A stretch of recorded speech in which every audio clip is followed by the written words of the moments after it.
We've been together just over 2 years now. My girlfriend, Sarah, has always told me stories about how her ex used to regularly check her phone. Whenever she brought it up, I'd always respond with something like, "That's crazy. I can't imagine doing that." Sarah always said she didn't mind back then because she wasn't up to anything shady, so there was nothing to find. I prided myself on being the type of boyfriend who trusted his partner implicitly.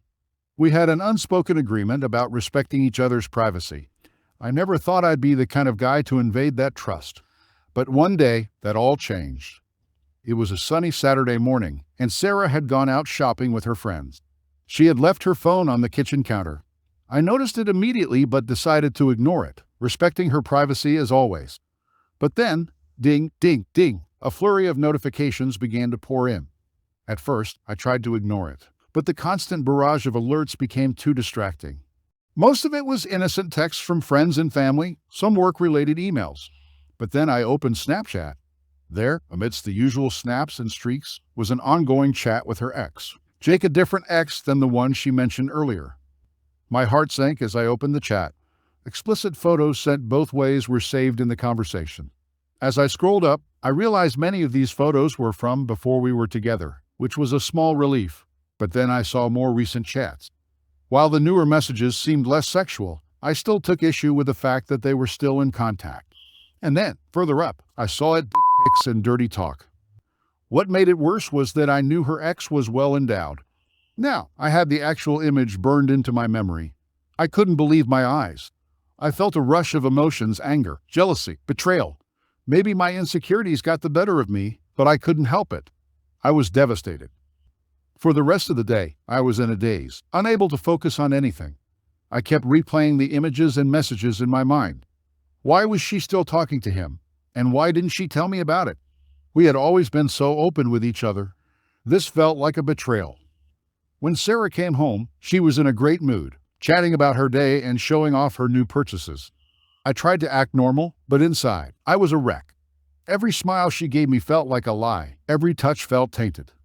That night, I barely slept. My mind was racing with thoughts of confrontation, heartbreak, and betrayal. I needed to talk to her about it, but I didn't know how to bring it up without admitting that I had invaded her privacy. The next morning, I decided to bite the bullet. Over breakfast, I took a deep breath and said, "Sarah, we need to talk." She looked up from her cereal, concerned. "What's wrong?" I struggled to find the right words. "Yesterday, when you went shopping, you left your phone here." Her expression didn't change, still concerned, but now a bit curious. "Okay." I continued. "You got a lot of notifications, and I ended up looking at your phone." Now, her concern shifted to a more serious expression. "Why would you do that?" I felt my heart pounding in my chest. "I don't know. Curiosity, I guess. But what I found, I saw your chat with Jake." She froze, her spoon halfway to her mouth. "What about it?"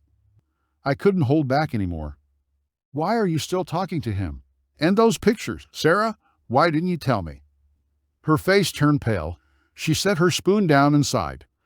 "Jake and I, we have a complicated history. We were friends before we dated, and after we broke up, we tried to stay friends. Those pictures are from a long time ago.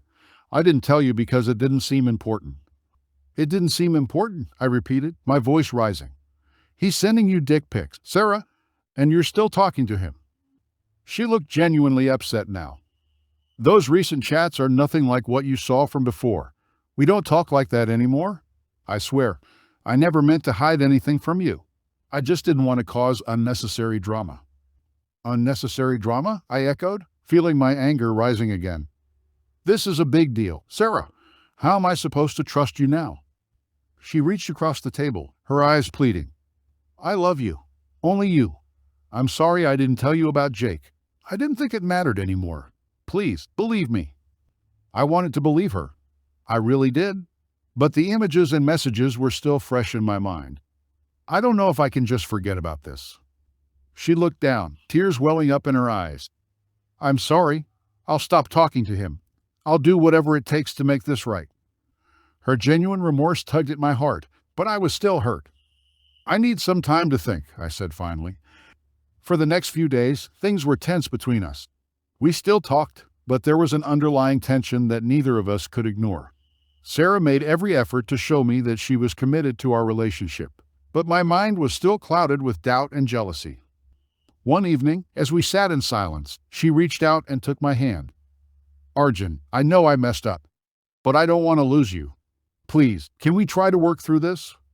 I looked into her eyes and saw the sincerity there. "Okay," I said slowly, "but it's going to take time. I need to rebuild my trust in you." She nodded, squeezing my hand. "I understand, and I'm willing to do whatever it takes."